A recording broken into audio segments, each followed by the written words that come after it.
Well, you bought your RV and you're about ready to go on your first camping trip. So now what do you do? Well, this is such a great segment. I'm so excited Tiff and Chris are talking about this because truthfully, I've never camped. I want to know what I would need because you're seasoned, but there's stuff that you still need to know. Oh, absolutely. And that's one of my favorite parts about what Camping World does. When I picked up my Class A RV last year, I was stepping up from a Class C. I didn't know anything about a Class A. I mean, I knew the basic necessities of how to drive, but it's a bigger unit. They walked me through from front to back, top to bottom, whatever unit you buy, whether it's a travel trailer, a Class C, a Class A, it doesn't matter. Camping World makes sure you have all the information that you need, and that's not all. What I love is you can stop at any dealership at any time if you have a question. It is a family, it is a community, and they're making sure that you're safe on the road. So you need stuff for your first camping trip. When you pull up to that campsite, you got your RV, what do you need? Chris, Tiff, let's get that first camping trip taken care of. Well, I guess Tiff is... Tiff! Chris, how many times did I tell you that you need to use RV toilet paper? It's cleaning up the mess you made. I wonder where this was. So, well, actually, that's actually a great lead into what we're going to be talking about. If you are prepping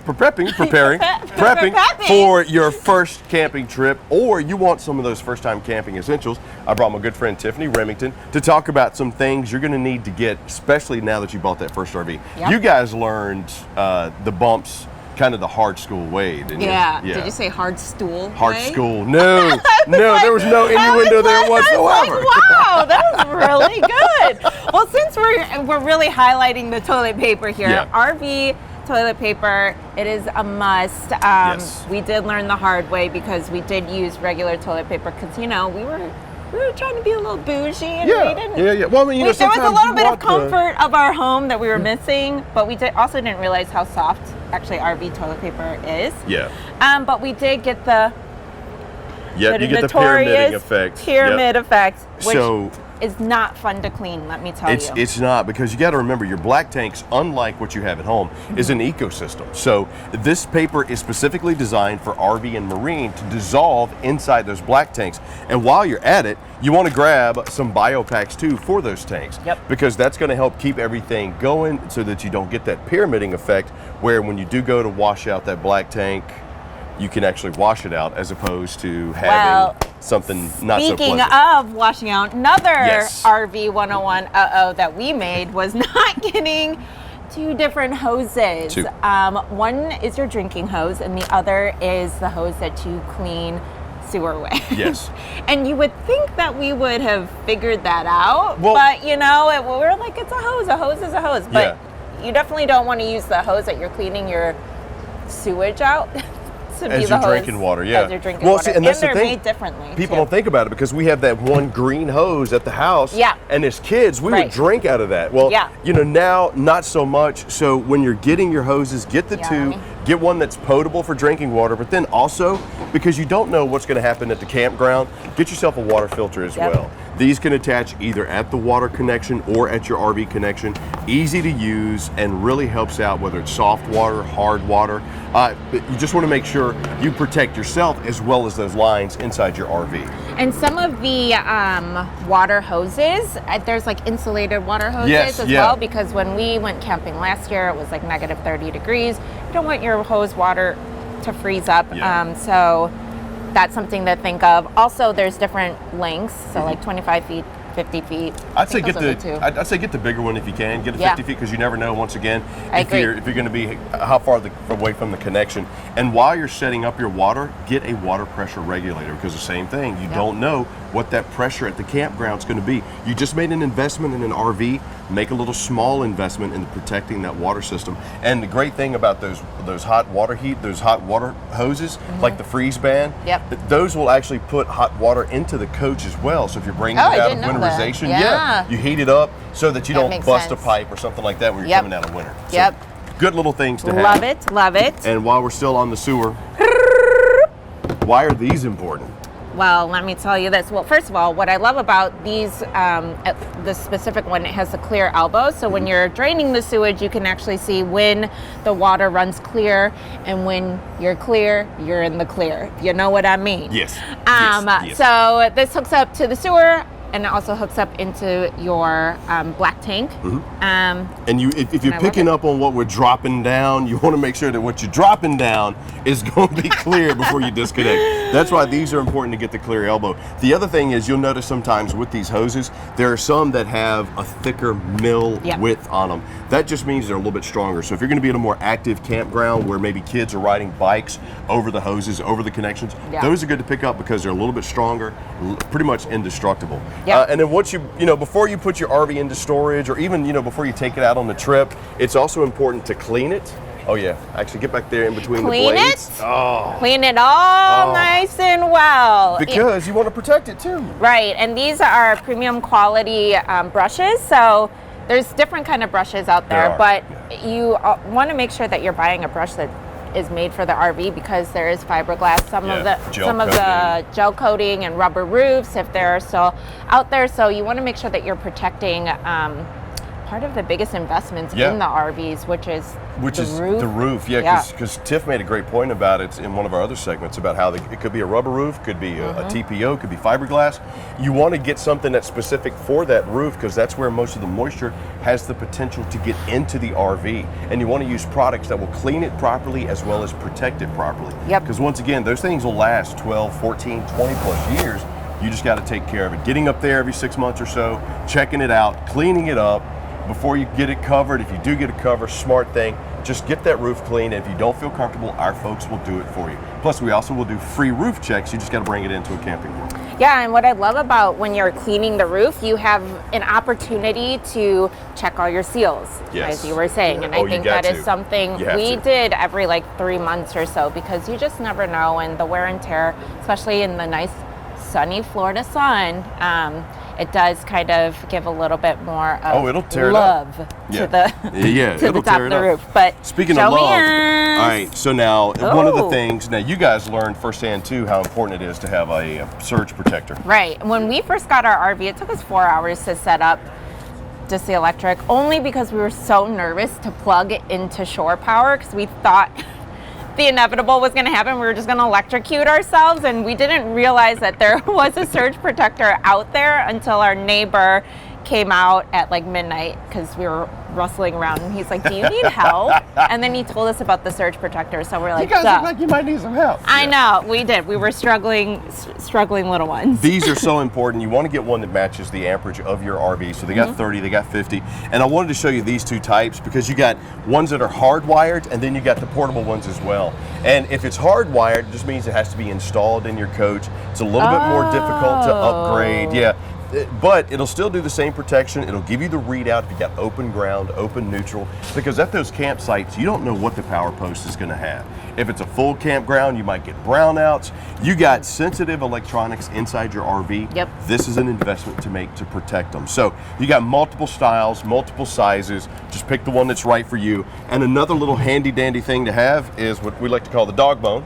I keep calling it all these other things, but I was like, wishbone, dongle, it's whatever you want to call it. It's a dongle. It's really what it is. It's a dongle. So if you have a 30 amp RV that's going to be connected up to 50 amp service, or vice versa, you want to have this handy, because you don't want to get to the power post and realize, oh, I only have this 30 amp plug. That's a 50 amp connection. What do I do now? So getting this, keep it in the storage compartment of your RV or where your power cord is, a great handy dandy tool to keep. Now, quick question on that. If say your rig is 50 amp, and then there is a 30 amp and a 50 amp plug-in, do you still use this and do a 30 amp, or do you plug in straight away to the 50 amp? Oh, if your RV is 50, plug it into 50. If it's 30, plug it into 30. Great. If there's only one option, like if you got a 50 amp RV and there's only a 30 amp plug, get this to plug it into the 30, but just know you might not be able to use both air conditioners in that 50 amp unit. I was just going to ask if you were able to use both air conditioners if that were the case. I wouldn't. But good to know. Yeah. Good to know. Just to be safe. Could you? I'm sure some engineers or some techs can walk you through the proper procedures. Just me being a scaredy bug, I'd say no. Yeah, and speaking of, if you have any questions, 866-853-3510. We have specialists waiting on the side, ready to answer any questions, whether if it's a surge protection or this little wishbone. What did you call it? Dog bone. Dog bone. But yeah, they'll be waiting for you if you have any questions. Now, you got a good little nickname for these things. Adult Legos. Adult Legos. They're the best. Tell me about the stilettos. Okay. I like that. I'm going to adopt that. That's going to be the new name. So the Legos are really great when you're in the campground. Inevitably, it's not going to be leveled. Whether if you have your self-leveling jacks, that will only do so much. So sometimes you'll need extra height. And sometimes even, when you park in, it's like this. So it's not always a level piece of concrete. No, and so some of your levelers need a couple more blocks than the others. So it's kind of just like a fun little, we call it Jenga piece. So it also keeps the tires off the ground. Yes, the tires off the ground, which is important because you're going to be there for a while. Yep. It might be a lot of moisture. Yep. You don't really want that.